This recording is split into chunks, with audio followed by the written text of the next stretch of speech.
তো হ্যালো বন্ধুরা, সমস্ত এসএসসিজিটি বন্ধুদেরকে আমার চ্যানেলে স্বাগতম। তো আজকের যে তোমাদের আলোচনার বিষয় হচ্ছে সেটা হচ্ছে যে তোমরা কিভাবে এসএসসিজিটি বা আদার্স চাকরির জন্য ভালোভাবে চেষ্টা করবে এবং চেষ্টা করে কিভাবে চাকরি পাবে সেটা নিয়ে আজকের সমস্ত বিষয়টা। তো প্রথম কথা হচ্ছে প্রতিদিন তোমাদেরকে একটা রুটিন বানাতে হবে। দেখো, গ্রামের লোক কি বললো না বললো এটা নিয়ে ছাড়ো। এখন যেখানে মনে রাখবে যে জিনিসটার জন্য প্রফেশনাল তার কাছে সেটার জন্যই যায়। যে চোখের ডাক্তার তার কাছে চোখের সমস্ত রোগী যায়, যে দাঁতের ডাক্তার তার কাছে দাঁতের রোগী যায়। এই নয় যে চোখের ডাক্তারের কাছে দাঁতের রোগী চলে গেল, দাঁতের ডাক্তারের কাছে চোখের রোগী চলে গেল, এরকম তো কিছু নয়। ঠিক এক্ষেত্রে এরকমই, যে যে চাকরিটা করে সেই চাকরিটা সম্পর্কে সে বেশি ভালো জানে, বেশি ভালো ব্যাপারটা বুঝে, ছোট ছোট ব্যাপার বুঝে।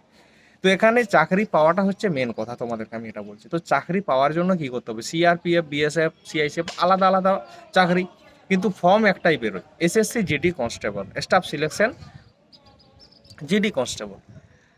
তো এখানে হচ্ছে কি, তোমায় একটা ফর্ম ছাড়বে, সেখানে চয়েস দিতে হবে যে কোনটা তোমার প্রথমে যাবে কোনটা পরে, এরকম ব্যাপার আছে। তো তো এটার জন্য ফার্স্ট পরীক্ষার জন্য পড়াশোনা করতে হবে।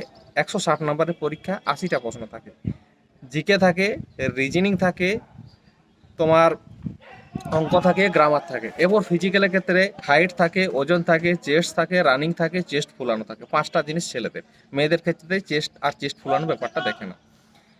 ফিজিক্যাল পাস হয়ে যাওয়ার পর মেডিকেলে পুরো বডি চেক হয়, উপর থেকে নিচ পর্যন্ত, মাথার চুল থেকে চোখ, কান, নাক, দাঁত থেকে পায়ের নখ পর্যন্ত চেক হয়। তোমার কোনো কিছু প্রবলেম থাকা চলবে না, যদি প্রবলেম থাকে সেটা ডাক্তারকে দেখিয়ে ঠিক করাও। এখানে কিছু বোকা লোক আছে, তোমরাকে বলবে যে তুমি ডাক্তার দেখিয়ে তো ঠিক করেছো, তোমার তো চাকরি হতোই না। তো আমি একটা জিনিস বলছি, মানুষ যদি খাওয়ার না খায় সে কি বেঁচে থাকবে? সে বেঁচে থাকবে না। ঠিক সেরকমই, তুমি খাবার খাচ্ছ, তোমার শরীর সুস্থ আছে, তুমি ডাক্তার দেখাচ্ছ, শরীর সুস্থ হয়েছে, সেখানে চাইছে তোমার শরীরটা যেমন ঠিক থাকে। সে তুমি কিভাবে ঠিক করেছো সেটা দেখছে না কেউ, ডাক্তার দেখিয়ে ঠিক করেছো না স্বাভাবিকভাবে তোমার ঠিক আছে। মেন কথা হচ্ছে এটাই।